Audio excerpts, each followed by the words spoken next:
ನಮಸ್ಕಾರ. ಆ, ಎಲ್ಲ ವಿದ್ಯಾರ್ಥಿಗಳಿಗೆ ಪರೀಕ್ಷೆಯ ನಂತರ ಯಾವ ಒಂದು ಕಾಲೇಜು ಮತ್ತೆ ಕೋರ್ಸ್ ಅನ್ನ ಆಯ್ಕೆ ಮಾಡಿದರೆ ಸೂಕ್ತ ಎನ್ನುವ ಹಿನ್ನೆಲೆಯಲ್ಲಿ ಪಬ್ಲಿಕ್ ಟಿವಿ ಅವರು ಒಂದು ಉತ್ತಮವಾದಂತಹ ವೇದಿಕೆಯನ್ನ ಕಲ್ಪಿಸಿಕೊಟ್ಟಿದ್ದಾರೆ.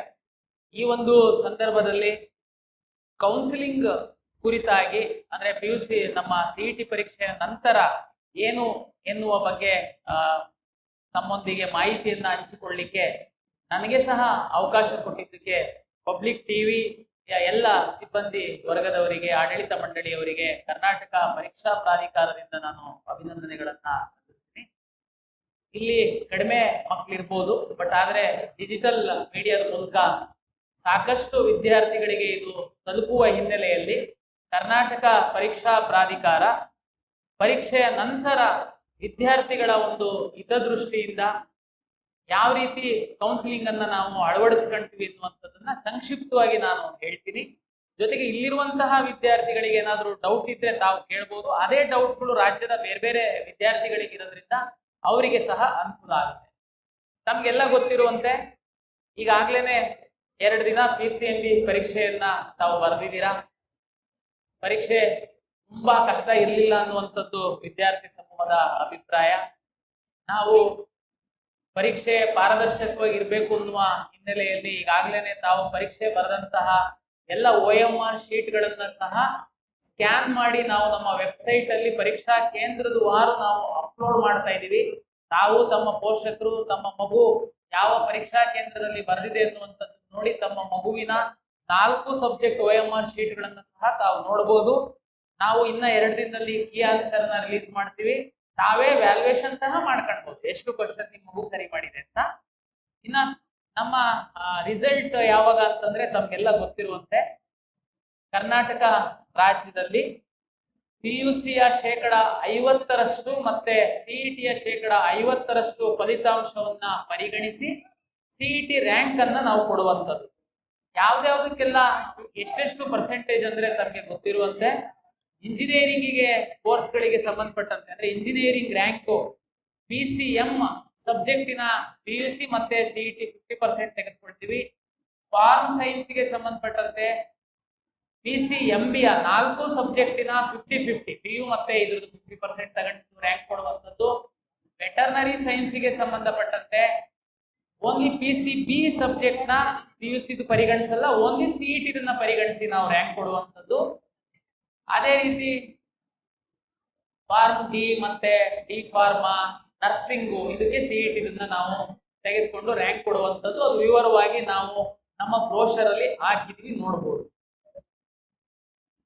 ರಿಸಲ್ಟ್ ಕೊಟ್ಟಾದ ನಂತರ ಏನಪ್ಪ ಮಾಡ್ತೀವಿ ಅಂದ್ರೆ ಕೌನ್ಸಿಲಿಂಗ್. ನಮ್ಗೆಲ್ಲ ಗೊತ್ತಿದೆ ಬೇರೆ ಬೇರೆ ಇಲಾಖೆಗಳಿಂದ ಅಂದ್ರೆ ಫಾರ್ಮ್ ಸೈನ್ಸ್ ಅಂದ್ರೆ ಅಗ್ರಿಕಲ್ಚರ್ ಯೂನಿವರ್ಸಿಟಿ, ವೆಟರ್ನರಿ ಸೀಟ್ಸ್ ಅಂದ್ರೆ ವೆಟರ್ನರಿ ಯೂನಿವರ್ಸಿಟಿ, ಇಂಜಿನಿಯರಿಂಗ್ ಅಂತಂದ್ರೆ ಉನ್ನತ ಶಿಕ್ಷಣ ಇಲಾಖೆಯಿಂದ ನಮಗೆ ಸೀಟ್ ಮ್ಯಾಟ್ರಿಕ್ಸ್ ಅಂತೇಳಿ ಕೊಡ್ತಾರೆ. ಅದ್ರ ಮೇಲೆ ಕೌನ್ಸಿಲಿಂಗ್ ಶುರು ಮಾಡುವಂಥದ್ದು. ಅದಕ್ಕಿಂತ ಮೊದಲು ಈ ವಿದ್ಯಾರ್ಥಿಗಳಿಗೆ ಒಂದು ನಾನು ಮಾಹಿತಿ ಹೇಳುವಂಥದ್ದು ಅಂದ್ರೆ ನೀವು ಅರ್ಜಿಯನ್ನ ಸಲ್ಲಿಸುವಂತಹ ಸಂದರ್ಭದಲ್ಲಿ ತಾವು ತಮ್ಮ ಎಲ್ಲ ವಿವರವನ್ನ ಕೊಟ್ಟಿದ್ದೀರಾ. ಅದರಲ್ಲಿ ವಿಶೇಷವಾಗಿ ತಮ್ಗೆ ಗೊತ್ತಿರುವಂತೆ ಮೀಸಲಾತಿಯನ್ನ ಆಧರಿಸಿ ನಾವು ಸೀಟನ್ನು ಹಂಚಿಕೆ ಮಾಡೋದ್ರಿಂದ ತಾವು 371J ಇನ್ನ ಕ್ಯಾಸ್ಟ್ ಇತ್ತು ಅಂತಂದ್ರೆ SC ST 3A 3B ಇದೆಲ್ಲದನ್ನು ತಾವು 2A 2B ಎಲ್ಲ ಹಾಕಿರ್ತೀರಾ. ಕೆಲವ್ರೇನಾದ್ರೂ ಹಾಕಿಲ್ಲ, ಮುಗ್ದೋಯ್ತ ಟೈಮು ಅಂತಂದ್ರೆ ಕೆಲವು ನಮ್ಮ ರಾಜ್ಯದಲ್ಲಿ ರಿಲಿಜಿಯಸ್ ಮೈನಾರಿಟಿ ಇನ್ಸ್ಟಿಟ್ಯೂಷನ್ಸ್ ಇದೆ, ಲಿಂಗ್ವಿಸ್ಟಿಕ್ ಮೈನಾರಿಟಿ ಇನ್ಸ್ಟಿಟ್ಯೂಷನ್ಸ್ ಇದೆ ಮೆಡಿಕಲ್ಗೆ ಸಂಬಂಧಪಟ್ಟಂತೆ.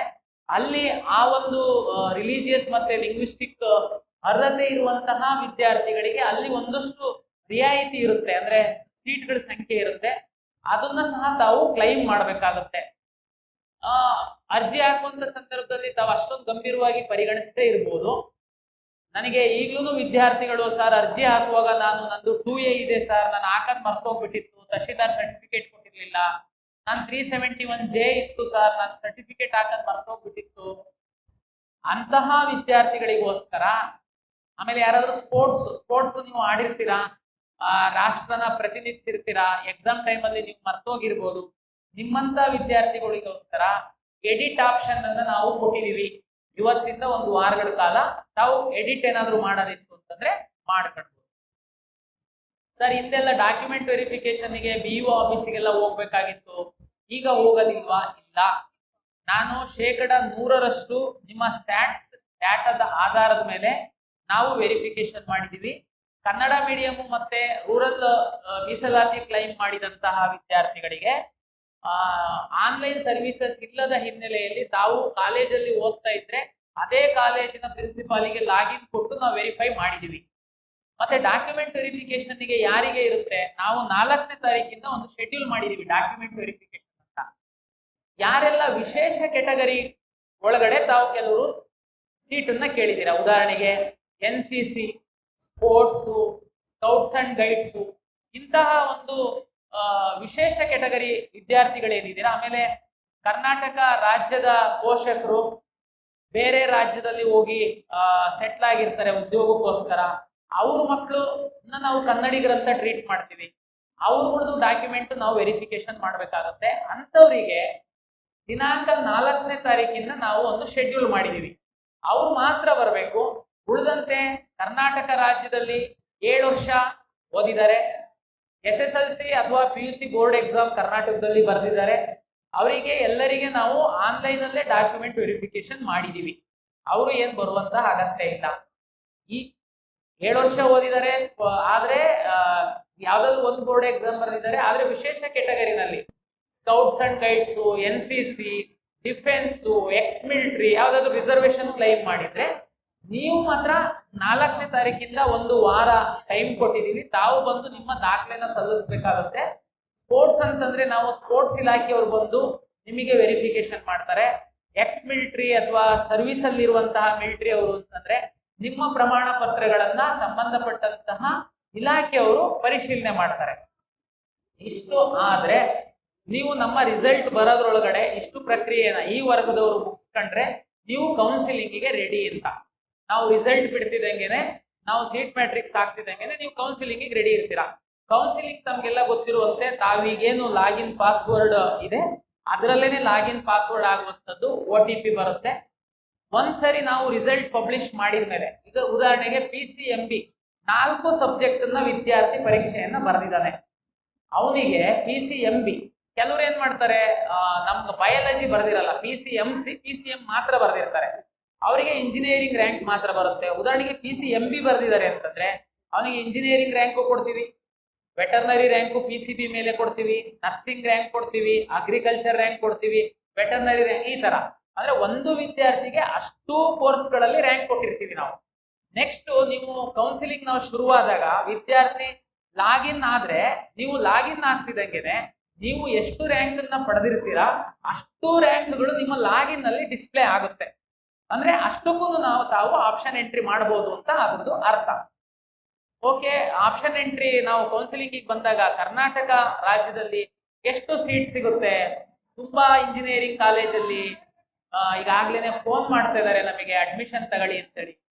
ನನ್ನ ವಿನಂತಿ ಇಷ್ಟೇ, ಪಬ್ಲಿಕ್ ಟಿವಿ ಅವರು ಕಾನ್ಕ್ಲೇವ್ ಅರೇಂಜ್ ಮಾಡಿದ್ದಾರೆ, ಸಾಕಷ್ಟು ಕಾಲೇಜ್ ಅವರು ಇಲ್ಲಿ ಬಂದಿದ್ದಾರೆ, ಅವರವರ ಕಾಲೇಜ್ಗಳ ಬಗ್ಗೆ ಅವರು ನಿಮಗೆ ಮಾಹಿತಿಯನ್ನ ಕೊಡ್ತಾರೆ.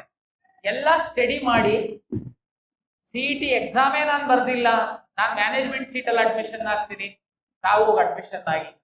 CET ಎಕ್ಸಾಮ್ ಬರ್ದಿದ್ದೀನಿ, ನನ್ನ ಮಗುಗೆ ಒಂದು ಒಳ್ಳೆ ರ್ಯಾಂಕ್ ಬರುತ್ತೆ, ಬಟ್ ಆದ್ರೂ ನಾನು ಹೋಗಿ ಅಡ್ಮಿಷನ್ ಆಗ್ಬೇಕಾ, ಇಲ್ಲಿ ವೆಯ್ಟ್ ಮಾಡ್ಬೇಕಾ? ನಾನು ನಿಮಗೆ ಹೇಳುವಂಥದ್ದು ನೋಡಿ, ಇಂಜಿನಿಯರಿಂಗ್ ಕಾಲೇಜಲ್ಲಿ ಕಳೆದ ವರ್ಷ 84,000 ಸೀಟ್ಗಳನ್ನ ಕರ್ನಾಟಕ ಪರೀಕ್ಷಾ ಪ್ರಾಧಿಕಾರ ಹಂಚಿಕೆ ಮಾಡಿದೆ. 84,000 ಸೀಟ್ ಅಂದ್ರೆ ಕಡಿಮೆ ಏನಲ್ಲ. ಯಾವುದೇ ಕರ್ನಾಟಕದ ಪ್ರತಿಷ್ಠಿತ ಕಾಲೇಜ್ ಅಂತಂದ್ರು 40% 45% ಸೀಟುಗಳನ್ನ ರಾಜ್ಯ ಸರ್ಕಾರ ಮತ್ತು ಇಂಜಿನಿಯರಿಂಗ್ ಕಾಲೇಜುಗಳ ಒಕ್ಕೂಟದ ಒಮ್ಮತದ ಅಭಿಪ್ರಾಯದಂತೆ ಸರ್ಕಾರಕ್ಕೆ ಬಿಟ್ಕೊಡ್ತಾರೆ, ಅಂದ್ರೆ ಪ್ರಾಧಿಕಾರಕ್ಕೆ ಬಿಟ್ಕೊಡ್ತಾರೆ. ನೀವು ಯಾವ್ದು ಟಾಪ್ ಕಾಲೇಜ್ ತಗೊಳ್ಳಿ, ನೀವು 100 ಸೀಟ್ ಇದೆ ಅವ್ರ ಹತ್ರ ಅಂತಂದ್ರೆ 45 ಸೀಟ್ಸ್ ನಮಗೆ ಬಿಟ್ಕೊಡ್ತಾರೆ. ಅಲ್ಲಿ ಮೈನಾರಿಟಿ ಮತ್ತೆ ನಾನ್ ಮೈನಾರಿಟಿ ಕಾಲೇಜಸ್ ಬರುತ್ತೆ, 40 to 45 ನಮಗೆ ಬಿಟ್ಕೊಡ್ತಾರೆ. ನಾವು ಆ ಸೀಟ್ಗಳನ್ನ CET ಬರೆದಂತ ಮಕ್ಕಳಿಗೇನೆ ನಾವು ಅಲಾಟ್ ಮಾಡುವಂಥದ್ದು. ನೀವು ಉದಾಹರಣೆಗೆ ಯಾವ್ದಾದ್ರು ಒಂದು ಪ್ರತಿಷ್ಠಿತ ಕಾಲೇಜಲ್ಲಿ ಕಂಪ್ಯೂಟರ್ ಸೈನ್ಸ್ ಹೋಗಿ ಕೇಳಿದ್ರೆ 60 ಲಕ್ಷ 70 ಲಕ್ಷ ಹೇಳ್ತಿರ್ಬೋದು, ಆದ್ರೆ ಅದೇ ಕಾಲೇಜಲ್ಲಿ ಮೆರಿಟೋರಿಯಸ್ ಸ್ಟೂಡೆಂಟ್ಗೆ ಸರ್ಕಾರ ನಿಗದಿಪಡಿಸುವಂತಹ ಶುಲ್ಕಕ್ಕೆ ನಾವು ಸೀಟ್ ಅಲಾಟ್ ಮಾಡ್ತೀವಿ. ಹಾಗಾಗಿ ನಾನು ಹೇಳುವಂಥದ್ದು ಏನು ಅಂದ್ರೆ, ನಿಮಗೆ ಸಿಇಟಿನೇ ಬರ್ದಿಲ್ಲ, ನಿಮ್ಮ ಹತ್ರ ತುಂಬಾ ಹಣ ಇದೆ, ಹೋಗಿ ಅಡ್ಮಿಷನ್ ಆಗಿ. ಸಿಇಟಿ ಬರ್ದಿದ್ದೀರಾ, ಮಗು ಮೇಲೆ ನಿಮಗೆ ನಂಬಿಕೆ ಇದೆ, ದಯಮಾಡಿ ನೀವು ವೆಯ್ಟ್ ಮಾಡಿ. ನೀವು ಸರ್ ಅದು ಸಿಗುತ್ತೋ ಹೇಗೆ, ನಮಗೆ ಹೆಂಗ್ ಗೊತ್ತಾಗ್ಬೇಕು, ಸ್ವಲ್ಪ ಡೌಟ್ ಇದೆ. ನಾನು 100% ನಿಮಗೆ ಸೀಟ್ ಸಿಕ್ಕುತ್ತೆ ಅಂತ ನಾನು ಹೇಳಲ್ಲ, ಬಟ್ ಆದ್ರೆ ನಿಮ್ಮ ಮಗುವಿನ ರ್ಯಾಂಕ್ ಆಧರಿಸಿ ಕಳೆದ ವರ್ಷ 3 ಸುತ್ತುಗಳಲ್ಲಿ ಯಾವುದೋ ಒಂದು ಎಕ್ಸ್ ಕಾಲೇಜಲ್ಲಿ ಎಷ್ಟು ರ್ಯಾಂಕಿಗೆ ನಿಂತಿತ್ತು ಕಂಪ್ಯೂಟರ್ ಸೈನ್ಸ್. ಉದಾಹರಣೆಗೆ ನೀವು 3B ಇದ್ದೀರಾ, 3B ಮಗುಗೆ ಅಥವಾ 3B ಮಗಳಿದ್ದಾಳೆ, ಅವಳಿಗೆ ಯಾವುದೋ ಒಂದು ಟಾಪ್ ಕಾಲೇಜಲ್ಲಿ ಎಷ್ಟಕ್ಕೆ ಕಟ್ ಆಫ್ ಆಗಿತ್ತು, first round, second round, third round, ತಾವು ನಮ್ಮ ವೆಬ್ಸೈಟ್ ಅಲ್ಲಿ ನೋಡಬಹುದು. ನೀವು ಗಡಿಬಿಡಿ ಮಾಡಬೇಡಿ, ಸ್ವಲ್ಪ ಸಮಾಧಾನ. ನಮ್ಮಲ್ಲಿ ವೆಬ್ಸೈಟ್ ಓಪನ್ ಮಾಡಿದ್ರೆ ನಮಗೊಂದು ಚಾಟ್ ಬಾರ್ಡ್ ಸಹ ಇದೆ, ತಾವಲ್ಲಿ ಪ್ರಶ್ನೆ ಕೇಳಿದ್ರೆ ಸಹ ಅದು ಆನ್ಸರ್ ಮಾಡುತ್ತೆ. ಯಾವ ಕಾಲೇಜು, ಯಾವ ರೌಂಡ್ ಅಲ್ಲಿ, ಏನ್ ಬೇಕಾದ್ರೂ ಪ್ರಶ್ನೆ ಕೇಳಿ, ನಿಮಗೊಂದು ಐಡಿಯಾ ಬರುತ್ತೆ. ಅದ್ರ ಮೇಲೆ ತಾವು ತೀರ್ಮಾನ ಮಾಡಬಹುದು. ಕಾಲೇಜ್ ಬಗ್ಗೆ ಹೇಗೆ ತಿಳ್ಕೊಳ್ಳೋದು? ಓಕೆ, ಇಂಥ ಕಡೆ ವಿಸಿಟ್ ಮಾಡಿದ್ದೀರಾ, ಜೊತೆ ಕಾಲೇಜ್ ವೆಬ್ಸೈಟ್ ನೋಡಿ, ಜೊತೆಗೆ ಕರ್ನಾಟಕ ಪರೀಕ್ಷಾ ಪ್ರಾಧಿಕಾರದ ವೆಬ್ಸೈಟ್ ಅಲ್ಲಿ ಸಹ ನೀವು ಕಾಲೇಜ್ಗಳ ಮಾಹಿತಿ ಇದೆ, ನೋಡ್ಬೋದು. ಇದು ಇಂಜಿನಿಯರಿಂಗ್ ಕಾಲೇಜಿಗೆ ಸಂಬಂಧಪಟ್ಟಂತೆ ಹೇಳಿದೆ. ಇಂಜಿನಿಯರಿಂಗ್ ಕಾಲೇಜಲ್ಲಿ 17 ಸರ್ಕಾರಿ ಇಂಜಿನಿಯರಿಂಗ್ ಕಾಲೇಜುಗಳು ಸಹ ಇದೆ. ಆ ಕಾಲೇಜುಗಳ 100% ಸೀಟುಗಳು ಕೆಇಎ ಮೂಲಕ ಅಲಾಟ್ ಆಗುತ್ತೆ. ತುಂಬಾ ಮೆಡಿಕಲ್ ಆಸ್ಪಿರೆಂಟ್ಸ್ ಇದ್ದೀರಾ, 3ನೇ ತಾರೀಕು ನೀಟ್ ಪರೀಕ್ಷೆ ಇದೆ. 2022ಕ್ಕಿಂತ ಪೂರ್ವದಲ್ಲಿ ಮೆಡಿಕಲ್ನ ಮ್ಯಾನೇಜ್ಮೆಂಟ್ ಸೀಟ್ಗಳು ಮೆಡಿಕಲ್ ಕಾಲೇಜ್ ಅವರೇನೆ ಅಡ್ಮಿಷನ್ ಮಾಡ್ತಾ ಇದ್ರು. ನಮ್ಮಲ್ಲೇನಾದ್ರೂ ಸರ್ಕಾರಕ್ಕೆ ಬಿಟ್ಕೊಟ್ಟಂತ ಸೀಟ್ ಅಡ್ಮಿಷನ್ ಆಗಿ ನಮ್ಮ ಎಲ್ಲಾ ಕೌನ್ಸಿಲಿಂಗ್ ಮುಗಿದ ಮೇಲೆ ಯಾರಾದ್ರೂ ಬಿಟ್ಟು ಹೋದ್ರೆ ಅವರೇನೆ ಅಡ್ಮಿಷನ್ ಮಾಡ್ತಾ ಇದ್ರು. ಆದ್ರೆ ಸುಪ್ರೀಂ ಕೋರ್ಟ್ ಮತ್ತು ಕೇಂದ್ರ ಸರ್ಕಾರದ ರಾಜ್ಯ ಸರ್ಕಾರದ ಆದೇಶಗಳ ಹಿನ್ನೆಲೆಯಲ್ಲಿ 100% ಮೆಡಿಕಲ್ ಕಾಲೇಜಿನ ಸೀಟುಗಳು ಕರ್ನಾಟಕ ಪರೀಕ್ಷಾ ಪ್ರಾಧಿಕಾರದ ಮೂಲಕವೇ ಪ್ರವೇಶ ಆಗುವಂಥದ್ದು. ದಯಮಾಡಿ, ನಿಮಗೆ ಸಾಕಷ್ಟು ಮಧ್ಯವರ್ತಿಗಳು ವಿದ್ಯಾರ್ಥಿಗಳಿಗೆ, ಪೋಷಕರಿಗೆ ದಿಕ್ಕು ತಪ್ಪಿಸ್ತಾ ಇದ್ದಾರೆ, ಎಚ್ಚರಿಕೆ ವಹಿಸಿ. ಕಳೆದ ವರ್ಷ FIR ಆಗಿದೆ, ಹಿಂದಿನ ವರ್ಷ FIR ಆಗಿದೆ, ತುಂಬಾ ಪೋಷಕರು ಮೋಸ ಹೋಗಿದ್ದಾರೆ. ಸರ್ ಇಲ್ಲ ಸರ್, ನಮ್ಮ ಪರಿಚಯದವ್ರು ಹೇಳಿದ್ದಾರೆ, ಅದು ಕೆಇ ಅವರು ಮಾಡೋದು ಸರ್ಕಾರಿ ಸೀಟು, ಮ್ಯಾನೇಜ್ಮೆಂಟ್ ಸೀಟ್ ಅಂತ ಇರುತ್ತೆ, ಅದನ್ನ ನಾನು ನೇರ ಅಡ್ಮಿಷನ್. ನೀವು ಸೀಟ್ ಶೇರಿಂಗ್ ಹೇಗಿದೆ ಅಂತಂದ್ರೆ, ಸರ್ಕಾರಿ ಮೆಡಿಕಲ್ ಕಾಲೇಜುಗಳಲ್ಲಿ 85% ಸೀಟ್ಗಳು ಕೆಇಎ ಮೂಲಕ ಅಲಾಟ್ ಆಗುತ್ತೆ, 15% ಸೀಟ್ಗಳು ಸೆಂಟ್ರಲ್ ಗವರ್ಮೆಂಟ್ MCC ಮೂಲಕ ಅಲಾಟ್ ಆಗುತ್ತೆ. ಕೌನ್ಸಿಲಿಂಗ್ ಮೂಲಕ ನಿಮ್ಮ ನೀಟ್ ರ್ಯಾಂಕ್ ಆಧರಿಸಿ ಆಗುವಂಥದ್ದು. ಕರ್ನಾಟಕ ಪರೀಕ್ಷಾ ಪ್ರಾಧಿಕಾರದಲ್ಲಿ ಸರ್ಕಾರಿ ಮೆಡಿಕಲ್ ಕಾಲೇಜುಗಳ 85% ಸೀಟ್ ಜೊತೆಗೆ ಖಾಸಗಿ ಮೆಡಿಕಲ್ ಕಾಲೇಜುಗಳ 100% ನಮ್ಮ ಮೂಲಕನೇ ಅಲಾಟ್ ಆಗುತ್ತೆ. ಅದರಲ್ಲಿ ಎಗೈನ್ ನಿಮಗೆ 40% 45% ಅಷ್ಟು ಸೀಟು ಅವರು ಸರ್ಕಾರಕ್ಕೆ ಬಿಟ್ಕೊಡ್ತಾರೆ. ಸರ್ಕಾರಕ್ಕೆ ಬಿಟ್ಕೊಟ್ಟಂತಹ ಸೀಟಿಗೆ ಸರ್ಕಾರ ಫೀಸ್ ನಿಗದಿಪಡಿಸುತ್ತೆ. ಅದಕ್ಕೆ ಮೀಸಲಾತಿ ಅನ್ವಯಿಸಿ ನೀಟ್ ರ್ಯಾಂಕ್ ಆಧರಿಸಿ ನಾವು ಸೀಟ್ ಹಂಚಿಕೆ ಮಾಡ್ತೀವಿ. ಉಳಿದಂತೆ 40% ಸೀಟ್ ಏನ್ ಬರುತ್ತೆ, ಆ 40% ಸೀಟ್ ಅಲ್ಲಿ ಹೈಯರ್ ಫೀಸ್ ಅಂತೇಳಿ, ಕಳೆದ ವರ್ಷ 12 ಲಕ್ಷ ಪ್ಲಸ್ ಸೀಟ್ ಇತ್ತು, ಹೈಯರ್ ಫೀಸ್ ಅಂತೇಳಿ ಅದನ್ನ ಸಹ ಸರ್ಕಾರ ಮತ್ತೆ ಮೆಡಿಕಲ್ ಕಾಲೇಜ್ ಅಸೋಸಿಯೇಷನ್ ಅವರು ಒಮ್ಮತದಿಂದ ನಿಗದಿಪಡಿಸ್ತಾರೆ. ಅದಕ್ಕೆ ಸಹ ಕೆಇಎ ಮೂಲಕನೇ ಸೀಟ್ ಅಲಾಟ್ ಆಗುತ್ತೆ ನಿಮ್ಮ ನೀಟ್ ರ್ಯಾಂಕ್ ಆಧರಿಸಿ. ಉಳಿಯುವಂತಹ 20% ಸೀಟ್ ಏನಿದೆ, 15% ಮೆಡಿಕಲ್ ಸೀಟ್ಗಳು NRI ವಿದ್ಯಾರ್ಥಿಗಳಿಗೆ ಅಂತ ಇಡ್ತಾರೆ, 5% ಸೀಟು ಮ್ಯಾನೇಜ್ಮೆಂಟ್ ಸೀಟ್ ಅಂತ ಇಡ್ತಾರೆ. ಅದಕ್ಕೆ ಫೀಸ್ ಅಷ್ಟೇನೆ ಕಾಲೇಜ್ ಅವರು ಫಿಕ್ಸ್ ಮಾಡಬಹುದು, ಸೀಟ್ ಮಾತ್ರ ಕೆಇಎ ಮೂಲಕನೇ ಅಲಾಟ್ ಆಗುತ್ತೆ. ದಯಮಾಡಿ ಅರ್ಥ ಮಾಡ್ಕೊಳ್ಳಿ. ನಿಮ್ಗೆ ಇಲ್ಲೇನೆ ಮೆಡಿಕಲ್ ಸ್ಟೂಡೆಂಟ್ಸ್ ಪೋಷಕರಿಗೆ ಮಧ್ಯವರ್ತಿಗಳು ಮೋಸ ಮಾಡ್ತಾರೆ. ಯಾರಾದ್ರೂ ನೇರವಾಗಿ ಕಾಲೇಜಿಗೆ ಹೋಗಿ ತಾವು ಕೇಳಿದ್ರೆ ಅವ್ರು ಹೇಳ್ತಾರೆ, ನೋಡ್ರಪ್ಪ ನಮ್ದೇನಿಲ್ಲ, ಈಗ ಎಲ್ಲ ಕೆಇಎ ತಗೊಂಡಿದೆ, ತಾವು ದಯಮಾಡಿ ಕೆಇಎಗೆ ಅಪ್ರೋಚ್ ಆಗಿ. ಆದ್ರೆ ಯಾರಾದ್ರೂ ಮಧ್ಯವರ್ತಿಗಳಿಗೆ ಹೋಗಿ ಕೇಳಿದ್ರೆ, ನನಗೆ ಎಲ್ಲ ಸೆಟ್ಟಿಂಗ್ಸ್ ಇದೆ, ಕಾಲೇಜವ್ರು ನಮಗೆ ಪರಿಚಯ ಇದ್ದಾರೆ, ಇಷ್ಟು ದುಡ್ಡು ಕೊಟ್ಬಿಡಿ ನಾನು ಮಾಡಿಸ್ತೀನಿ. ಆಗಲ್ಲ. ಉದಾಹರಣೆಗೆ ನಿಮ್ಮ ಹತ್ರ ಸಾಕಷ್ಟು ದುಡ್ಡಿದೆ, ನನಗೆ ಕೆಇಎ ಮುಖಾಂತರದಿಂದ ನಾನು ಬರ್ತೀನಿ, ನಾನು ಹೋಗಿ ಕಾಲೇಜಿಗೆ ಮಾತಾಡ್ಕೊಂಡು ಬಂದಿದ್ದೀನಿ, ನೀನು ಜಸ್ಟ್ ಕೆಇಎಗೆ ಅರ್ಜಿ ಹಾಕು, ನಾನು ನಿಮಗೆ ಸೀಟ್ ಕೊಡ್ತೀನಿ ಅಂತ ಕಾಲೇಜ್ ಅವ್ರು ಹೇಳಿದ್ದಾರೆ. ನಂಬೇಡಿ, ಹೇಳ್ತೀನಿ ಹೇಗೆ ಅಂತ. ಉದಾಹರಣೆಗೆ ನಿಮ್ಮ ಕಾಲೇಜ್ ಒಂದು ಆತ್ಮೀಯತೆ ಇದೆ ಅಂತ ನೀವು ಮ್ಯಾನೇಜ್ಮೆಂಟ್ ಸೀಟ್ ಅನ್ನ ತಾವು ಮಾತಾಡಿಕೊಂಡು ಬಂದಿದ್ದೀರಾ, ನೀವು ಆ ಕಾಲೇಜಿನ ಆಪ್ಷನ್ ಎಂಟ್ರಿ ಮಾಡ್ತೀರಾ. ನಿಮ್ಮ ಮಗುದು 10 ಲಕ್ಷ ರ್ಯಾಂಕ್ ಇದೆ, ಆ ಕಾಲೇಜಲ್ಲಿ 2 ಮ್ಯಾನೇಜ್ಮೆಂಟ್ ಸೀಟ್ ಇದೆ. ಒಂದ್ ವೇಳೆ 6 ಲಕ್ಷ 7 ಲಕ್ಷ ರ್ಯಾಂಕ್ ಇರುವಂತಹ ನೀಟ್ ರ್ಯಾಂಕ್ ಇರುವಂತಹ ವಿದ್ಯಾರ್ಥಿ ಅದೇ ಕಾಲೇಜಿನ ಮ್ಯಾನೇಜ್ಮೆಂಟ್ ಸೀಟ್ ಹಾಕಿದ್ರೆ ನಿಮ್ಮ ಮಗುಗೆ ಸಿಗಲ್ಲ, 6 ಲಕ್ಷ 7 ಲಕ್ಷ ಇರೋ ಮಗುಗೆನೆ ಸಿಗುವಂತದ್ದು. ಇಲ್ಲಿ ಯಾವುದು ಸಹ ಬ್ಯಾಕ್ ಡೋರ್ ಎಂಟ್ರಿ ಮೆಡಿಕಲ್ ಅಲ್ಲಿ ಇಲ್ಲ. 100% ಪಾರದರ್ಶಕವಾಗಿ ಆನ್ಲೈನ್ ಮೂಲಕ ಆಗುತ್ತೆ. ಎಂಟೈರು ನೀವು ನೋಡ್ಬೋದು. ಆಮೇಲೆ ಸರ್ ಇದು ಹೇಗೆ ಗೊತ್ತಾಗುತ್ತೆ, ಲಾಸ್ಟ್ ಇಯರ್ ಎಷ್ಟು ನಿಂತಿತ್ತು? ಸೇಮ್ ನಾವು ಇಂಜಿನಿಯರಿಂಗ್ ಹೇಳಿದಂಗೆ ನಮ್ಮ ವೆಬ್ಸೈಟ್ ಅಲ್ಲಿ ಇಡೀ ಕಾಲೇಜ್ ವಾರು ಲಿಸ್ಟನ್ನೇ ಹಾಕಿದೀವಿ ನಾವು. ವಿದ್ಯಾರ್ಥಿ ರಿಜಿಸ್ಟರ್ ನಂಬರು, ವಿದ್ಯಾರ್ಥಿ ನೇಮು, ಅವನು ಏನು ನೀಟ್ ರ್ಯಾಂಕ್ ಇತ್ತು, ಯಾವ ಸೀಟ್ ಅವನಿಗೆ ಸಿಕ್ಕಿದೆ ಅಂತ ಹಾಕಿ. ಹಾಗಾಗಿ ನೀವು ಅತ್ಯಂತ ಪಾರದರ್ಶಕವಾಗಿದೆ. ನಿಮ್ಮ ಮಗು ಸಿಇಟಿ ರ್ಯಾಂಕ್ ಎಕ್ಸಾಮ್ ಬರೆದಿತ್ತು ಅಂತಂದ್ರೆ ಸಿಇಟಿ ರ್ಯಾಂಕ್ ಆಧರಿಸಿ engineering, pharma D pharma, B pharma, ಕೃಷಿ ವಿಜ್ಞಾನಗಳೇನ್ ಬರುತ್ತೆ, agriculture, sericulture, veterinary science, nursing seat allot ಆದ್ರೆ ನೀಟ್ ರ್ಯಾಂಕ್ ಆಧರಿಸಿ AYUSH, dental, medical seat allot ಆಗುತ್ತೆ. ಆಯುಷ್, ಡೆಂಟಲ್, ಮೆಡಿಕಲ್ ಅಲ್ಲಿ ನೀಟ್ ರ್ಯಾಂಕ್ ಆಧರಿಸಿ 100% ಸೀಟುಗಳನ್ನ ಕರ್ನಾಟಕ ಪರೀಕ್ಷಾ ಪ್ರಾಧಿಕಾರವೇ ಅಲಾಟ್ ಮಾಡುತ್ತೆ. ಫೀಸ್ ಫಿಕ್ಸ್ ಮಾಡುವಂತದ್ದು ಮಾತ್ರ ಮ್ಯಾನೇಜ್ಮೆಂಟ್ ಮತ್ತೆ NRI ಗೆ ಸಂಬಂಧಪಟ್ಟಂತಹ ಫೀಸ್ ಎಷ್ಟು ಬೇಕಾದ್ರೂ, ಹೈಯೆಸ್ಟ್ ಅಂದ್ರೆ 45 ಲಕ್ಷದ ಒಳಗಡೆ ಎಷ್ಟು ಬೇಕಾದ್ರೂ ಕಾಲೇಜವರು ಫಿಕ್ಸ್ ಮಾಡಬಹುದು. ನಾವು ನಮ್ಮ ವೆಬ್ಸೈಟ್ ಅಲ್ಲಿ ಪಬ್ಲಿಷ್ ಮಾಡ್ತೀವಿ. ಉಳಿದಂತಹ 80% ಸೀಟ್ಗಳಿಗೆ ಒಂದು ಒಮ್ಮತದ ಅಭಿಪ್ರಾಯದಿಂದ ಸರ್ಕಾರ ಮತ್ತು ಅಸೋಸಿಯೇಷನ್ ಫಿಕ್ಸ್ ಮಾಡ್ತಾರೆ. ದುಡ್ಡನ್ನ ಸಹ ನಾವು ಅಲಾಟ್ ಮಾಡುವಂತಹ ಸೀಟ್ಗಳಿಗೆ ಶುಲ್ಕವನ್ನ ನಾವೇ ಕಟ್ಟಿಸ್ಕೊಂತೀವಿ, KE ಅವರೇ ಕಟ್ಟಿಸ್ಕೊಂತೀವಿ. ನಂತರ ನಾವು ಕಾಲೇಜಿಗೆ ಟ್ರಾನ್ಸ್ಫರ್ ಮಾಡ್ತೀವಿ. ಸರ್ MCC ನಲ್ಲೂ ಮೆಡಿಕಲ್ ಕೌನ್ಸಿಲಿಂಗ್ ಆಗ್ತಿರುತ್ತೆ, KE ನಲ್ಲೂ ಆಗ್ತಿರುತ್ತೆ. ನಾವು ಅಲ್ಲಿ ಹೋಗ್ಬೇಕಾ ಇಲ್ಲಿ ಹೋಗ್ಬೇಕಾ? ಇಲ್ಲಿ ದುಡ್ಡು ಕಟ್ಟಿದ್ರೆ ನೀವು ವಾಪಸ್ ಕೊಡ್ತೀರಾ? ದಯಮಾಡಿ ಎಲ್ಲಾ ವಿದ್ಯಾರ್ಥಿಗಳು ಮೆಡಿಕಲ್ ಆಸ್ಪಿರೆಂಟ್ಸ್ ಏನಿದ್ದೀರಾ ಅಲ್ಲೂ ಭಾಗವಹಿಸಿ, ಇಲ್ಲೂ ಭಾಗವಹಿಸಿ. ಕರ್ನಾಟಕ ರಾಜ್ಯದ 15% ಸರ್ಕಾರಿ ಮೆಡಿಕಲ್ ಕಾಲೇಜಿನ ಸೀಟ್ಗಳು MCC ಅವರು ಅಲಾಟ್ ಮಾಡ್ತಾರೆ ಮೆರಿಟ್ ಮೇಲೆ. ನೀವು ಅಲ್ಲೂ ಭಾಗವಹಿಸಿ. ಅವ್ರದ್ದು ರಿಸಲ್ಟ್ ಬಂದ ನಂತರನೇ KE ಅವರು ರಿಸಲ್ಟ್ ಬಿಡುವಂಥದ್ದು. ಒಂದ್ ವೇಳೆ ಅಲ್ಲಿ ಸಿಕ್ಕಿತ್ತು ಅಂತಂದ್ರೆ ತಾವು ಹೋಗ್ಬೋದು. ಸರ್ ಅಲ್ಲಿ ಸಿಕ್ಕಿದೆ, ಅದಕ್ಕಿಂತ ಒಳ್ಳೆ ಕಾಲೇಜು ಕರ್ನಾಟಕದಲ್ಲಿ ಸಿಕ್ಬೋದಾ ಅಂತ ನಾನು ವೇಟ್ ಮಾಡ್ತೀನಿ ನಿಮ್ ರಿಸಲ್ಟ್ ಬರತಂಕ. No problem. ಅವ್ರ ರಿಸಲ್ಟ್ ಬಂದಾದ್ಮೇಲೆ ನಾನ್ ನನ್ನ ರಿಸಲ್ಟ್ ಕೊಡ್ತೀನಿ, ಎಕ್ಸಿಟ್ ಆಗೋರಿಗೆ ಅವಕಾಶ ಕೊಡ್ತೀನಿ, ನಂತರ ನಾನು ರಿಸಲ್ಟ್. ನಾವು ಕಳೆದ ವರ್ಷನೂ ಅಷ್ಟೇನೆ ಕನ್ನಡದ ವಿದ್ಯಾರ್ಥಿಗಳಿಗೆ ಅನುಕೂಲ ಆಗುವಂತೆ, ಅಂದ್ರೆ ಎರಡು ಕಡೆ ನಮ್ಮವರಿಗೆ ಅವಕಾಶ ಸಿಗುವಂತೆ ಎಷ್ಟೆಲ್ಲ ಅನುಕೂಲ ಮಾಡಬೇಕು ಅಷ್ಟೆಲ್ಲ ಮಾಡಿದೀವಿ. ಬಟ್ ಥರ್ಡ್ ರೌಂಡ್ ಒಂದು ಕೋರ್ಟಿಗೆ ಸ್ವಲ್ಪ ಕೇಸ್ ಆಗಿತ್ತು, ಅದು ನಮ್ಮ ತಪ್ಪಿದ್ದ ಅಲ್ಲ.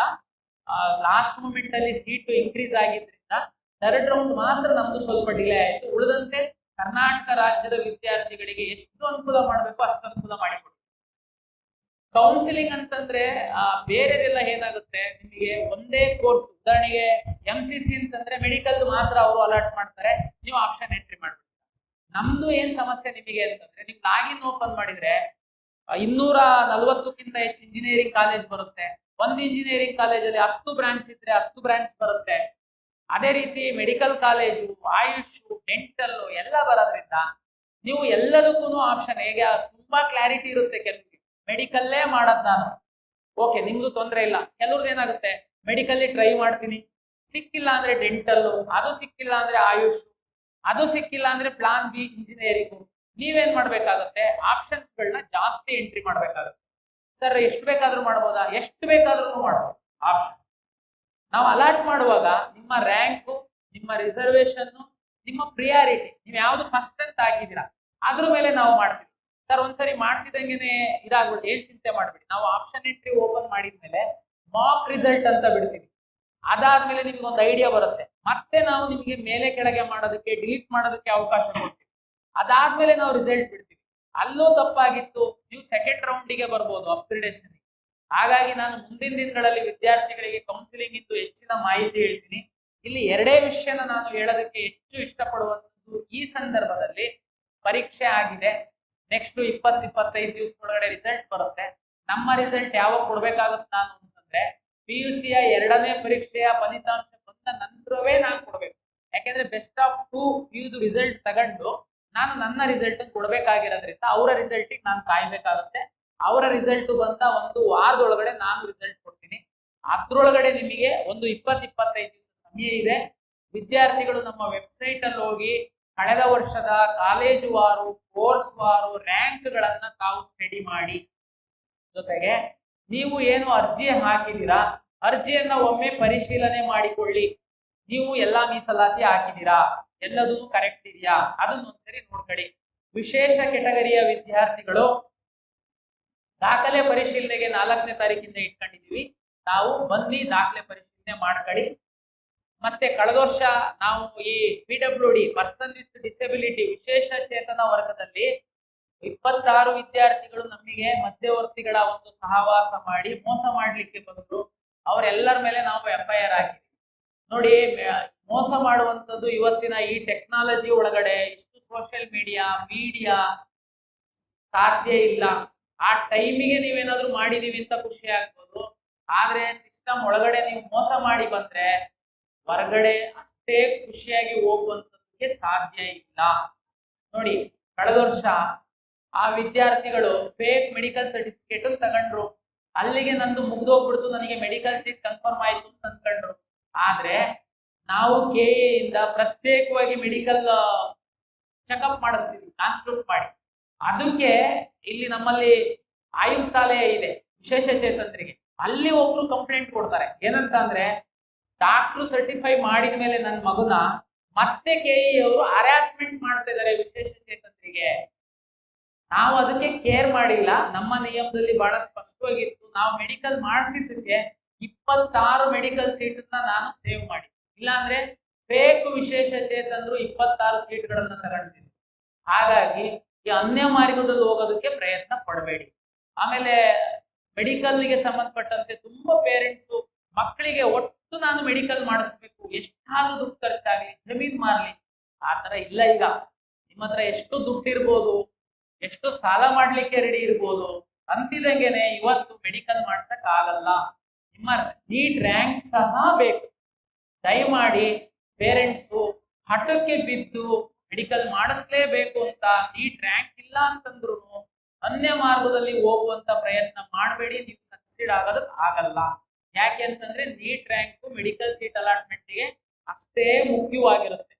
ಹಾಗಾಗಿ ಎಲ್ಲ ವಿದ್ಯಾರ್ಥಿಗಳು ಮತ್ತು ಪೋಷಕರಿಗೆ ನಾನು ಹೇಳುವಂಥದ್ದು, ಕರ್ನಾಟಕ ಪರೀಕ್ಷಾ ಪ್ರಾಧಿಕಾರ ಅಧಿಕೃತವಾಗಿ ಟೈಮ್ ಟು ಟೈಮ್ ಕೌನ್ಸಿಲಿಂಗ್ ಬಗ್ಗೆ ನಮ್ಮ ವೆಬ್ಸೈಟ್ ಅಲ್ಲಿ ಮಾಹಿತಿಯನ್ನ ಪ್ರಚಾರ ಮಾಡ್ತೀವಿ. ದಯಮಾಡಿ ಅದನ್ನ ಸ್ವಲ್ಪ ಓದ ಅಭ್ಯಾಸ ಮಾಡ್ಕೊಳ್ಳಿ. ಕಳೆದ ವರ್ಷದ ಮತ್ತು ಅದಕ್ಕಿಂತ ಹಿಂದಿನ ವರ್ಷದ ಕಾಲೇಜು ವಾರು ಕಟ್ ಆಫ್ ಇದೆ, ದಯಮಾಡಿ ಸ್ಟಡಿ ಮಾಡಿ. ಕರ್ನಾಟಕ ಪರೀಕ್ಷಾ ಪ್ರಾಧಿಕಾರ ಟೈಮ್ ಟು ಟೈಮ್ ಕೌನ್ಸಿಲಿಂಗ್ ಸಂಬಂಧಪಟ್ಟಂತೆ ನಾವು ನಮ್ಮ ವಿಕಾಸನ ಯೂಟ್ಯೂಬ್ ಚಾನಲ್ ನಲ್ಲಿ ಮಾಹಿತಿಯನ್ನ ಹಂಚ್ಕೊಳ್ತೀವಿ. ದಯಮಾಡಿ ಅದನ್ನ ನೋಡಿ. ಸಾಕಷ್ಟು ವಿದ್ಯಾರ್ಥಿಗಳು, ಸಾಕಷ್ಟು ರಾಜ್ಯದಲ್ಲಿ ಮೆಂಟರ್ಸ್ ಇದ್ದಾರೆ, ಅವರು ತಮ್ಗೆ ಮೆಂಟಿಂಗ್ ಮಾಡ್ತಾರೆ. ತಾವು ಅವ್ರದ್ದು ವಿಡಿಯೋಗಳನ್ನ ಕೇಳಿ ಮಾಹಿತಿ ತಗೊಳ್ಳಿ. ಆದ್ರೆ ಅನ್ಯ ಮಾರ್ಗಗಳಿಂದ ನಿಮಗೆ ಸೀಟ್ ಕೊಡಿಸ್ತೀವಿ ಅಂತ ಮಾಡುವಂತಹ ಮೆಂಟರ್ ನಿಮಗೆ ಏನಾದ್ರು ಸಿಕ್ಕಿದ್ರೆ ದಯಮಾಡಿ ನಮ್ ಗಮನಕ್ಕೆ ತನ್ನಿ. ಇಲ್ಲ ಅಂತಂದ್ರೆ ಪೊಲೀಸ್ ಕಂಪ್ಲೇಂಟ್. ಯಾರು ನ್ಯಾಯಯುತವಾಗಿ ನಿಮ್ಗೆ ಮೆಂಟಿಂಗ್ ಮಾಡ್ತಾರೆ, ಗೈಡ್ ಮಾಡ್ತಾರೆ ಕೌನ್ಸಿಲಿಂಗ್ ಬಗ್ಗೆ, ಖಂಡಿತ ಕೇಳಿ, ನಂದು ಆಕ್ಷೇಪ ಇಲ್ಲ. ಬಟ್ ಆದ್ರೆ ನನಗೆ ಕಾಂಟ್ಯಾಕ್ಟ್ ಇದೆ, ಪರಿಚಯ ಇದೆ, KE ಅಫಿಷಿಯಲ್ಸ್ ಪರಿಚಯ ಇದ್ದಾರೆ, ನಂಬಕ್ ಹೋಗ್ಬೇಡಿ. ನಮ್ಗೆ ಎಲ್ಲರೂ ಪರಿಚಯನೇ. ಆದ್ರೆ ನಾವು ಅಡ್ಡದಾರಿನಲ್ಲಿ ಯಾರಿಗೆ ಹೆಲ್ಪ್ ಮಾಡಲ್ಲ. ಪಾರದರ್ಶಕವಾಗಿ ನಾವು 100% ತಂತ್ರಾಂಶವನ್ನು ಅಳವಡಿಸ್ಕೊಂಡಿದೀವಿ. ನಿಮಗೆ ಯಾವುದು ಸಂದರ್ಭದಲ್ಲಿ, ನಾನು ಲಾಸ್ಟ್ ಇಯರ್ ಸಹ ಅಷ್ಟೇನೆ, ಈ ಪೇರೆಂಟ್ಸ್ಗೆ ಕೆಲವೊಮ್ಮೆ ಈ ಕೌನ್ಸಿಲಿಂಗ್ ಪ್ರೋಸೆಸ್ ಸ್ವಲ್ಪ ಅರ್ಥ ಆಗಲ್ಲ. ಅವಾಗ ಏನಾಗುತ್ತೆ, ಅವರು ಆಪ್ಷನ್ ಎಂಟ್ರಿನೇ ಮಾಡಿರ್ತಾ ಇರ್ಲಿಲ್ಲ, ಅವರು ತುಂಬಾ ಬಂದು ಗಲಾಟೆ ಮಾಡ್ತಾ ಇದ್ರು ನಮ್ಮ ಹತ್ರ. ಅವಾಗ ಅವರಿಗೆ ನಾವೇನ್ ಬೇಜಾರಿಲ್ಲ, ಪಾಪ ಅವರಿಗೆ ಗೊತ್ತಿರಲ್ಲ. ನಾವು ಕೂರಿಸಿ ಆ ಮಗು ಆಪ್ಷನ್ ಎಂಟ್ರಿ ಮಾಡಿರೋದೆಲ್ಲ ತೆಗೆದು ತೋರಿಸಿದ್ರೆ ಅವರಿಗೆ ರಿಯಲೈಸ್ ಆಗುತ್ತೆ, ಓ ನಮ್ದೇನೆ ತಪ್ಪಾಗಿದೆ. ಅದಕ್ಕೇನೆ ಕೌನ್ಸಿಲಿಂಗ್ ಸಂದರ್ಭದಲ್ಲಿ ನಾನು ಸಾಕಷ್ಟು ವಿಡಿಯೋಗಳನ್ನ ನಾನು ಮಾಡಿ ನಿಮಗೆ ಕಳಿಸ್ಕೊಡ್ತೀನಿ. ಸಮಾಧಾನವಾಗಿ ಆಪ್ಷನ್ ಎಂಟ್ರಿ ಮಾಡಿ, ನಿಮಗೆ ನಿಮ್ಮ ರ್ಯಾಂಕಿಗೆ ತಕ್ಕಂತೆ ನಿಮಗೆ ಕಾಲೇಜ್ಗಳು ಸಿಗುತ್ತೆ.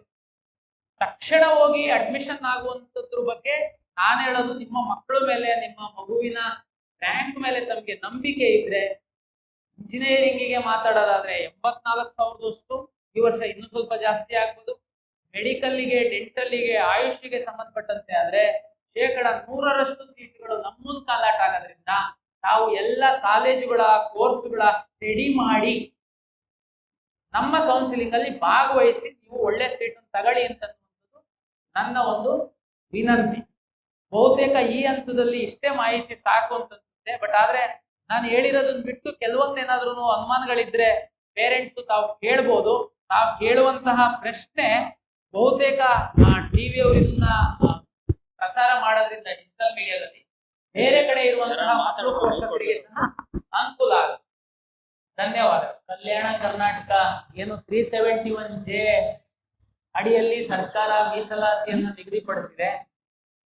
ಇಂಜಿನಿಯರಿಂಗ್, ಮೆಡಿಕಲ್, ಡೆಂಟಲ್, ಆಯುಷ್ ಎಲ್ಲದಕ್ಕೆ ಸಹ 371J ನಲ್ಲಿ ಸರ್ಕಾರ ಸೀಟ್ಗಳನ್ನು ನಿಗದಿಪಡಿಸುತ್ತೆ. ಹೇಗೆ ನಿಗದಿಪಡಿಸುತ್ತೆ? ನಮ್ಗೆಲ್ಲ ಗೊತ್ತಿದೆ, ಕಲ್ಯಾಣ ಕರ್ನಾಟಕದ ಜಿಲ್ಲೆಗಳಲ್ಲಿ ಒಂದಷ್ಟು ಇನ್ಸ್ಟಿಟ್ಯೂಷನ್ಸ್ ಇದೆ, ಆ ಜಿಲ್ಲೆ ಹೊರತುಪಡಿಸಿ ಒಂದಷ್ಟು ಇನ್ಸ್ಟಿಟ್ಯೂಷನ್ಸ್ ಇದೆ. ಈ ಎಲ್ಲ ಇನ್ಸ್ಟಿಟ್ಯೂಷನ್ಸ್ ಕಲ್ಯಾಣ ಕರ್ನಾಟಕದಲ್ಲಿರುವಂತಹ ಇನ್ಸ್ಟಿಟ್ಯೂಷನ್ಸ್ ಅಲ್ಲಿ ಹೆಚ್ಚಿನ ಒಂದು ಸೀಟ್ಗಳು ತಮ್ಮ ಮಕ್ಕಳಿಗೆ ನಿಗದಿ ಆಗಿವೆ. ಕಲ್ಯಾಣ ಕರ್ನಾಟಕ ಹೊರತುಪಡಿಸಿ ಕಾಲೇಜುಗಳಲ್ಲಿ ಸೀಮಿತವಾದಂತಹ ಪರ್ಸೆಂಟ್ ಸೀಟ್ಗಳು ನಿಗದಿ ಆಗಿದೆ. ಆಯಾ ವರ್ಷ ಯಾವ್ಯಾವ ಬ್ರಾಂಚ್ ಅಲ್ಲಿ ಎಷ್ಟೆಷ್ಟು ಸೀಟ್ ಇರುತ್ತೆ ಅನ್ನೋದ್ರ ಮೇಲೆ ಇಂಜಿನಿಯರಿಂಗ್ ಆದ್ರೆ ಹೈಯರ್ ಎಜುಕೇಶನ್, ಮೆಡಿಕಲ್ ಆದ್ರೆ ಮೆಡಿಕಲ್ ಡಿಪಾರ್ಟ್ಮೆಂಟ್, ಆಯುಷಿಗೆ ಸಂಬಂಧಪಟ್ಟಂತೆ ಆಯುಷ್ ಇಲಾಖೆಯವರು ಸೀಟ್ ಅನ್ನ ನಿಗದಿಪಡಿಸ್ತಾರೆ. ನಾವು ಒಂದ್ಸರಿ ಸೀಟ್ ಮ್ಯಾಟ್ರಿಕ್ಸ್ ಅಂತ ಪಬ್ಲಿಷ್ ಮಾಡ್ತೀವಿ. ಉದಾಹರಣೆ ಕಾಲೇಜ್ ವಾರು, ಬ್ರಾಂಚ್ ವಾರು, ಮೆಡಿಕಲ್ ಕಾಲೇಜ್ ಆದ್ರೆ ಮೆಡಿಕಲ್ ಕಾಲೇಜ್ ವಾರು ಎಷ್ಟು ಸೀಟ್ಗಳಿದೆ, ಅದರಲ್ಲಿ ಸರ್ಕಾರಿ ಕೋಟದ್ದು ಸೀಟ್ ಏನು 40% ಸೀಟ್ ಇರುತ್ತೆ.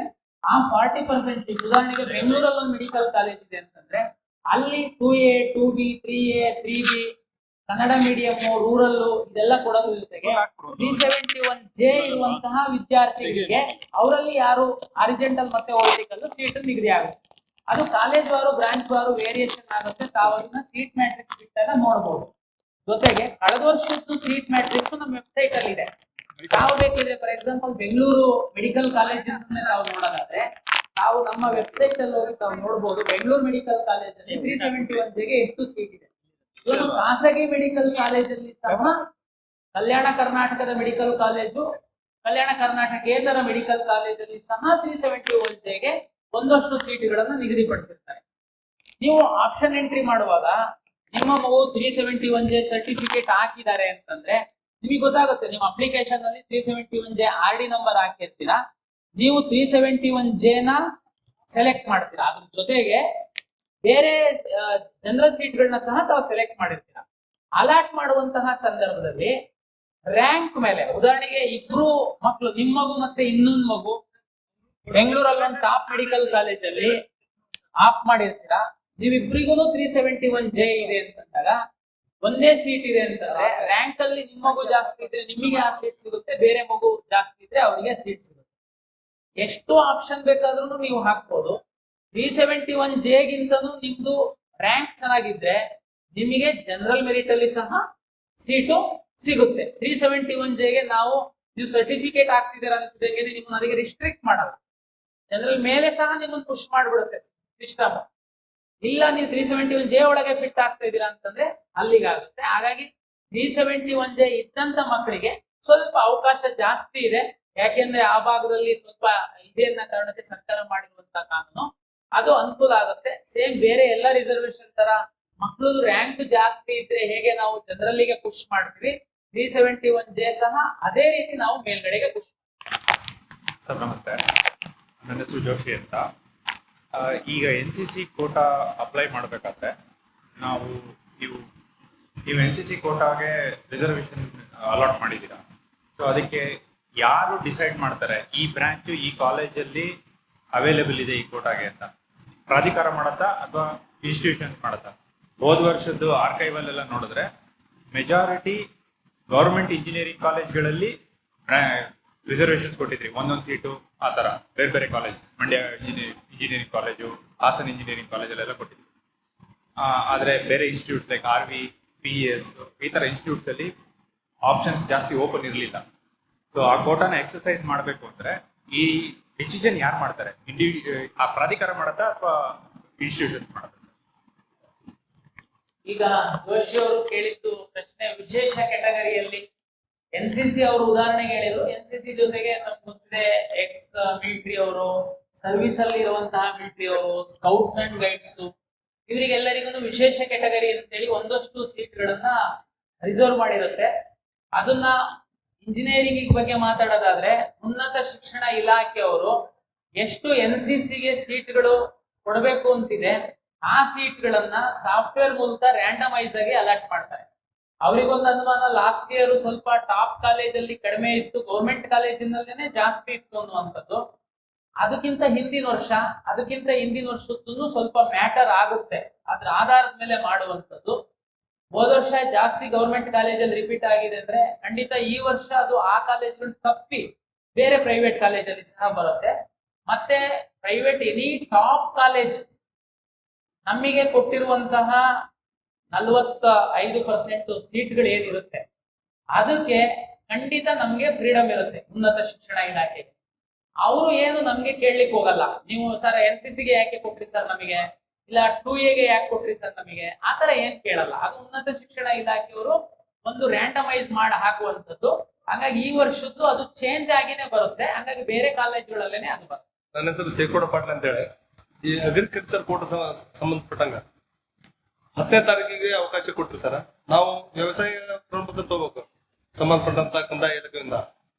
ಅಲ್ಲಿ ಕಾರಣಾಂತರದ ಕಾಲ ವಿಳಂಬವಾಗಿ ವ್ಯವಸಾಯ ಪ್ರಮಾಣಪತ್ರ ಪಡೆಯುವಲ್ಲಿ ಕಾಲ ವಿಳಂಬ ಆಯ್ತು.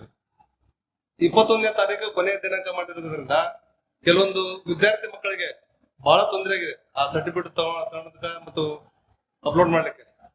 ದಯವಿಟ್ಟು ತಾವು ಕೆಯಿಂದ ನಾವು ಪಡೆದಂತ ದಾಖಲಾತಿಗಳನ್ನ ನೇರವಾಗಿ ಸಂಬಂಧಪಟ್ಟಂತ ಇಲಾಖೆ ಅಧಿಕಾರಿಗಳಿಗೆ ತೋರಿಸಿ ಒಂದು ಎಕ್ಸಾಮ್ ಅಲ್ಲಿ ಅವಕಾಶ ಮಾಡೋಕ್ಕೂ ಸಾಧ್ಯ ಇದ್ರೆ ಅಂತ ತಾವು ಪರಿಶೀಲನೆ ಮಾಡ್ಬೇಕಂತ ನನ್ನ ವಿನಂತಿ. ಅರ್ಜಿ ಹಾಕುವಂತಹ ಸಂದರ್ಭದಲ್ಲಿ ತಮ್ಗೆಲ್ಲ ಗೊತ್ತು, ಕರ್ನಾಟಕದಲ್ಲಿ ಈ ಅಗ್ರಿಕಲ್ಚರ್ ಮತ್ತೆ ವೆಟರ್ನರಿ ಸೀಟ್ಗಳನ್ನ ಒಂದಷ್ಟು ಪರ್ಸೆಂಟ್ ರೈತರ ಮಕ್ಕಳಿಗೆ ರಿಸರ್ವ್ ಮಾಡಿರ್ತಾರೆ. ಅದಕ್ಕೆ ಪ್ರಾಕ್ಟಿಕಲ್ ಎಕ್ಸಾಮ್ ಅಂತ ಅಗ್ರಿಕಲ್ಚರ್ ಯೂನಿವರ್ಸಿಟಿ ಅವರು ಕಂಡಕ್ಟ್ ಮಾಡ್ತಾರೆ. ಪ್ರಾಕ್ಟಿಕಲ್ ಮಾರ್ಕ್ಸ್ ಆಧರಿಸಿ ಕೃಷಿಕರ ಮಕ್ಕಳಿಗೆ ರಿಸರ್ವ್ ಆಗಿರೋ ಸೀಟ್ಗಳನ್ನ ನಾವು ಅಲಾಟ್ ಮಾಡ್ತೀವಿ. ಯಾರು ಕೃಷಿಕರಿದ್ದಾರೆ ಅಂತನ್ನುವಂಥದ್ದನ್ನ ಅರ್ಜಿ ಸಲ್ಲಿಸುವಂತಹ ಸಂದರ್ಭದಲ್ಲಿ ಆ ವಿದ್ಯಾರ್ಥಿಗಳು ಕ್ಲೈಮ್ ಮಾಡಿರ್ಬೇಕಾಗಿತ್ತು. ನಂತರ ಅಗ್ರಿಕಲ್ಚರ್ ಯೂನಿವರ್ಸಿಟಿ ಅವರು ದಾಖಲೆಗಳನ್ನ ಅಪ್ಲೋಡ್ ಮಾಡಿ ಅಂತ ಹೇಳಿದ್ರು. ಅದನ್ನ ಅವ್ರು ಹೇಳ್ದಂಗೆ 21 ತನಕ ಅವರು ಅಪ್ಲೋಡ್ ಮಾಡೋದಕ್ಕೆ ಅವಕಾಶ ಕೊಟ್ಟಿದ್ರು. ಮತ್ತೆ 29ಕ್ಕೆ ಪ್ರಾಕ್ಟಿಕಲ್ ಎಕ್ಸಾಮ್ ನಡೀತಾ ಇದೆ. ನಾವು ಕರ್ನಾಟಕ ಪರೀಕ್ಷಾ ಪ್ರಾಧಿಕಾರದವರು ಅರ್ಜಿಯಲ್ಲಿ ಕ್ಲೈಮ್ ಮಾಡಿರೋ ದಾಖಲೆನ ಅವರಿಗೆ ಟೆಕ್ನಿಕಲ್ ಸಪೋರ್ಟ್ ಕೊಡ್ತಾ ಇದೀವಿ. ಪ್ರಾಕ್ಟಿಕಲ್ ಪರೀಕ್ಷೆ ನಡೆಸುವಂತದ್ದು ಅಗ್ರಿಕಲ್ಚರ್ ಯೂನಿವರ್ಸಿಟಿ ಅವರು. ತಾವ್ ಹೇಳ್ದಂಗೆ ಒಂದಷ್ಟು ಮಕ್ಕಳಿಗೆ ಡಾಕ್ಯುಮೆಂಟ್ ಅಪ್ಲೋಡ್ ಮಾಡೋದಕ್ಕೆ ಆಗಿಲ್ಲ, ಇನ್ನೊಂದಷ್ಟು ಮಕ್ಕಳು ಅರ್ಜಿ ಹಾಕುವಂತ ಸಂದರ್ಭದಲ್ಲಿ ಅಗ್ರಿಕಲ್ಚರ್ ಫಾರ್ಮರ್, ನಾನು ಕೃಷಿಕನ ಮಗ ಅನ್ನುವಂಥದ್ದೇ ಕ್ಲೈಮ್ ಮಾಡಿಲ್ಲ. ಈ ಎರಡು ಪ್ರಕರಣ ಇದೆ. ನಾನು ಪ್ರಾಧಿಕಾರದ ವತಿಯಿಂದ ಏನ್ ಮಾಡ್ಬೋದಾಗಿತ್ತು, ನಿನ್ನೆ ನಾನು ನಮ್ಮ ಅಪ್ಲಿಕೇಶನ್ ಅನ್ನ ಓಪನ್ ಮಾಡಿದ್ದೀನಿ ಎಡಿಟ್ ಮಾಡೋದಕ್ಕೆ. ಕೃಷಿ ಮಾತ್ರ ಅಲ್ಲ, ಏನೆಲ್ಲ ಮಿಸ್ಟೇಕ್ ಮಾಡಿದ್ರೆ ನೀವು ಮಕ್ಕಳೇ ಸರಿಪಡಿಸ್ಕೊಳ್ಳಿ ಅಂತ ನಾನು ಎಡಿಟ್ ಆಪ್ಷನ್ ಕೊಟ್ಟಿದ್ದೀನಿ. ಈಗ ಅದರಲ್ಲಿ ಯಾರಾದ್ರೂ ನಾನು ಕೃಷಿ ಅಂತಾನು ಮಾಡಿರ್ಬೋದು ನೀವು, ಆದ್ರೆ ದಾಖಲೆನ ಅಪ್ಲೋಡ್ ಮಾಡಿ ಪರಿಶೀಲನೆ ಮಾಡಿ ಎಕ್ಸಾಮ್ ಕೊಡ್ಬೇಕಾಗಿರುವಂತ ತೀರ್ಮಾನ ಮಾಡುವಂತವ್ರು ಅಗ್ರಿಕಲ್ಚರ್ ಯೂನಿವರ್ಸಿಟಿ. ನಿಮ್ಮ ಪರವಾಗಿ ನಾನು ಅವರಿಗೆ ಸಹ ವಿನಂತಿ ಮಾಡ್ಕೊಂಡಿದ್ದೀನಿ. ಸೊ ಒಂದು 5% ವಿದ್ಯಾರ್ಥಿಗಳು ಈ ತರದವ್ರು ಇರ್ಬೋದು. ಯೂನಿವರ್ಸಿಟಿ ಅವರಿಗೆ ಅದೇನು ತುಂಬಾ ಕಷ್ಟ ಆಗ್ಲಿಕ್ಕಿಲ್ಲ. ನಾವೇನಾದ್ರೂ ನಿರ್ಧಾರ ಮಾಡಿ ನೀವು ಸ್ವಲ್ಪ ರಿಸ್ಕ್ ತಗೊಂಡು ನಾವು ಮಕ್ಳಿಗೆ ಅನುಕೂಲ ಮಾಡ್ಕೊಡ್ತೀವಿ ಅಂತಂದ್ರೆ ದಾಖಲೆ ಅಪ್ಲೋಡ್ ಮಾಡೋದಕ್ಕೆ ನಾನು ಓಪನ್ ಮಾಡ್ತೀನಿ ಅಂತ ಅವರಿಗೆ ರಿಕ್ವೆಸ್ಟ್ ಮಾಡಿದ್ದೀನಿ. ಅವ್ರೇನಾದ್ರೂ ಅದನ್ನ ನಿರ್ಧಾರ ಮಾಡಿ ಓಕೆ ಮಾಡಿದ್ರೆ ದಾಖಲೆ ಅಪ್ಲೋಡ್ ಮಾಡೋದಕ್ಕೂ ನಾನು ಓಪನ್ ಮಾಡಿ ಕೊಡ್ತೀನಿ. ಅವಾಗ ವಿದ್ಯಾರ್ಥಿಗಳು ಅಪ್ಲೋಡ್ ಮಾಡಬಹುದು. ಮತ್ತೆ ಅವರು ಎಲಿಜಿಬಿಲಿಟಿ ಚೆಕ್ ಮಾಡಿ ಹೇಳ್ತಾರೆ, ನಾವು 29ಕ್ಕೆ ಪ್ರಾಯೋಗಿಕ ಪರೀಕ್ಷೆಗೆ ಅಟೆಂಡ್ ಆಗ್ಬೋದು. ಹಲೋ ಸರ್, ನಮಸ್ತೆ. ನನ್ನ ಹೆಸರು ಪ್ರದೀಪ್ ಸರ್. ನೀಟ್ ಎಕ್ಸಾಮ್ ಅಂದ್ರೆ ನ್ಯಾಷನಲ್ ವೈಸ್ ರ್ಯಾಂಕ್ ಪ್ರಕಾರ ಅಲ್ಲ ಸರ್. ಕರ್ನಾಟಕಕ್ಕೆ ಎಷ್ಟು ಅಲಾಟ್ಮೆಂಟ್ ಆಗುತ್ತೆ ಸರ್? ಅಕಸ್ಮಾತ್ ಕರ್ನಾಟಕದಲ್ಲಿ ಬಿಟ್ಟು ನಾವು ಏನಾದ್ರು ರ್ಯಾಂಕ್ ಪ್ರಕಾರ ಬೇರೆ ಸ್ಟೇಟ್ ಅನ್ನು ತಗೊಳ್ಬಹುದು? NEET exam national wise ranking ಅಲ್ವಾ ಅದು? ನ್ಯಾಷನಲ್ ವೈಸ್ ರ್ಯಾಂಕಿಂಗ್ ಇರ್ಬೇಕಾದ್ರೆ ನೀಟ್ ಇನ್ನೊಂದ್ಸರಿ ಹೇಳಿ. ನ್ಯಾಷನಲ್ ವೈಸ್ ರ್ಯಾಂಕಿಂಗ್ ಇರ್ಬೇಕಾದ್ರೆ ಆ ರ್ಯಾಂಕಿಂಗ್ ಪ್ರಕಾರ ಬೇರೆ ಸ್ಟೇಟ್ ಅನ್ನು ನಾವು ತಗೊಳ್ಬಹುದಾ? ಇಲ್ಲಿ ಸಿಗದೇ ಇದ್ರೆ ವರ್ಷ ಇನ್ನೊಂದು ಕ್ವಶನ್. ನ್ಯಾಷನಲ್ ಟೆಸ್ಟಿಂಗ್ ಏಜೆನ್ಸಿ ಅವರು ನೀಟ್ ಪರೀಕ್ಷೆಯನ್ನ ಕಂಡಕ್ಟ್ ಮಾಡ್ತಾರೆ. ಆಲ್ ಇಂಡಿಯಾ ರ್ಯಾಂಕ್ ಅಂತೇಳಿ ಕೊಡ್ತಾರೆ ಅವರು, ಏನ್ ಸ್ಟೇಟ್ ವೈಸ್ ರ್ಯಾಂಕ್ ಏನ್ ಕೊಡಲ್ಲ ಅವರು. ನಮ್ಗೆಲ್ಲ ಗೊತ್ತಿರುವಂತೆ ಭಾರತ ದೇಶದಲ್ಲಿರುವಂತಹ ಕೇಂದ್ರ ಸರ್ಕಾರದ ಅಡಿನಲ್ಲಿ ಬರುವಂತಹ ಎಲ್ಲಾ ಮೆಡಿಕಲ್ ಕಾಲೇಜ್ಗಳಿಗೆ, ಅಂದ್ರೆ ಏಮ್ಸ್ ತಾವು ಕೇಳಿದೀರಾ, ಆ ಮಾದರಿಯ ಎಲ್ಲಾ ಇನ್ಸ್ಟಿಟ್ಯೂಟ್ಗಳ ಎಲ್ಲಾ ಸೀಟ್ಗಳನ್ನ MCC ಅವರೇನೆ ಕೌನ್ಸಿಲಿಂಗ್ ಮಾಡುವಂತದ್ದು. ಭಾರತ ದೇಶದಲ್ಲಿರುವಂತಹ ಎಲ್ಲಾ ಸರ್ಕಾರಿ ಮೆಡಿಕಲ್ ಕಾಲೇಜುಗಳ 15% ಸೀಟುಗಳನ್ನ MCC ಅವರೇನೆ ಕೌನ್ಸಿಲಿಂಗ್ ಮಾಡುವಂತದ್ದು. ಒಬ್ಬ ಕರ್ನಾಟಕದ ವಿದ್ಯಾರ್ಥಿ ದೇಶದ ಯಾವುದೇ ಭಾಗದ 15% ಸೀಟ್ಗಳಿಗೆ MCC ಮೂಲಕ ಭಾಗವಹಿಸಿ ಸೀಟ್ ತಗೊಳ್ಬಹುದು. ಯಾವುದು ರಿಸ್ಟ್ರಿಕ್ಷನ್ಸ್ ಇಲ್ಲ. ಅವ್ರು ಸಹ ಅಲಾಟ್ ಮಾಡುವಂಥದ್ದು ರ್ಯಾಂಕ್ ಆಧರಿಸಿ. ಉದಾಹರಣೆಗೆ ಬೆಂಗಳೂರು ಮೆಡಿಕಲ್ ಕಾಲೇಜಿಗೆ 15% ಸೀಟನ್ನ MCC ಅವರು ಅಲಾಟ್ ಮಾಡುವಂಥದ್ದಕ್ಕೆ ಕನ್ನಡಿಗರು ಬರ್ಬೋದು, ಉತ್ತರ ಪ್ರದೇಶ ಜಮ್ಮು ಕಾಶ್ಮೀರದ ವಿದ್ಯಾರ್ಥಿನೂ ಪಾರ್ಟಿಸಿಪೇಟ್ ಮಾಡ್ಬೋದು, MCC ಅವರು ಸೀಟ್ ಅಲಾಟ್ ಮಾಡ್ತಾರೆ. ಹಾಗಾಗಿ ತಾವು ಸಹ ದೇಶದ ಯಾವುದೇ ಸರ್ಕಾರಿ ಮೆಡಿಕಲ್ ಕಾಲೇಜುಗಳ 15% ಕೇಂದ್ರ ಸರ್ಕಾರದ ಅಡಿನಲ್ಲಿ ಬರುವಂತಹ ಮೆಡಿಕಲ್ ಕಾಲೇಜುಗಳ 100%. ಕೆಲವೊಂದು ಡೆಲ್ಲಿ ಗಿಲ್ಲಿನಲ್ಲಿ ಸ್ವಲ್ಪ ಬೇರೆ ತರ ಇರುತ್ತೆ, ಬಟ್ ಬಹುತೇಕ ಸೀಟ್ಗಳು MCC ಇಂದ ಅಲಾಟ್ ಆಗುವಂತದ್ದಕ್ಕೆ ನಮ್ಮ ಕನ್ನಡಿಗರೆಲ್ಲರೂ ಭಾಗವಹಿಸ್ತಾರೆ. ಸರ್, ಇದ್ರಲ್ಲಿ ಭಾಷಾ ಅಲ್ಪಸಂಖ್ಯಾತ ಸೀಟ್ ಅಂತ ಹೇಳಿ ಸಪರೇಟ್ ಇರೋದಿಲ್ಲ. ನಮ್ಮಲ್ಲಿದೆ, MCC ನಲ್ಲಿ ಇಲ್ಲ. ಕರ್ನಾಟಕ ರಾಜ್ಯದಲ್ಲಿ ಭಾಷಾ ಅಲ್ಪಸಂಖ್ಯಾತರ ಸೀಟಿಗೆ ಇದೆ. ತಾವು ಒಂದಷ್ಟು ಲಿಂಗ್ವಿಸ್ಟಿಕ್ ಮೈನಾರಿಟಿ ಮೆಡಿಕಲ್ ಕಾಲೇಜಸ್ ಗಳಿದಾವೆ. ತಾವು ಏನಾದ್ರು ಭಾಷಾ ಅಲ್ಪಸಂಖ್ಯಾತರ ಒಂದು ಪ್ರಮಾಣ ಪತ್ರವನ್ನ ಹಾಕಿ ವೆರಿಫೈ ಮಾಡಿಸ್ಕೊಂಡ್ರೆ ತಾವು ಆ ಕಾಲೇಜುಗಳಲ್ಲಿ ನಿಮಗೆ ಪ್ರಿಯಾರಿಟಿ ಇರುತ್ತೆ ಸೀಟ್ ಶೇರಿಂಗ್ ಅಲ್ಲಿ. Thank you. ಸಾಕಷ್ಟು ಪ್ರಶ್ನೆ ಕೇಳಿದೀರಾ, ಅದು ರಾಜ್ಯದ ಬೇರೆ ವಿದ್ಯಾರ್ಥಿಗಳಿಗೆ ಸಹ ಅನುಕೂಲ ಆಗುತ್ತೆ. ಈ ಒಂದು ಅವಕಾಶ ಕರ್ನಾಟಕ ಪರೀಕ್ಷಾ ಪ್ರಾಧಿಕಾರಕ್ಕೆ ನಮ್ದು ಸ್ಟಾಲ್ ಸಹ ಹಾಕ್ಲಿಕ್ಕೆ ಅವಕಾಶ ಕೊಟ್ಟಿದ್ದಾರೆ. ತಾವು ಅಲ್ಲಿ ಸಹ ಒಂದಷ್ಟು ಡೌಟ್ಸ್ ಇದ್ರೆ ತಾವು ಕ್ಲಾರಿಫೈ ಮಾಡ್ಕೊಳ್ಬಹುದು. ಹಾಗೂ ವಿದ್ಯಾರ್ಥಿಗಳೊಂದಿಗೆ ಮಾತಾಡ್ಲಿಕ್ಕೆ ನನಗೆ ಸಹ ಅವಕಾಶ ಕೊಟ್ಟಿದ್ದಕ್ಕೆ ಪಬ್ಲಿಕ್ ಟಿವಿಯ ಎಲ್ಲ ಒಂದು ಆಡಳಿತ ಮಂಡಳಿಗೆ, ಸಿಬ್ಬಂದಿಯವರು, ವರ್ಗದವರಿಗೆ ಪ್ರಾಧಿಕಾರದ ವತಿಯಿಂದ ಅಭಿನಂದನೆಗಳನ್ನ ಸಲ್ಲಿಸಿ ಅವಕಾಶಕ್ಕಾಗಿ ಧನ್ಯವಾದಗಳು.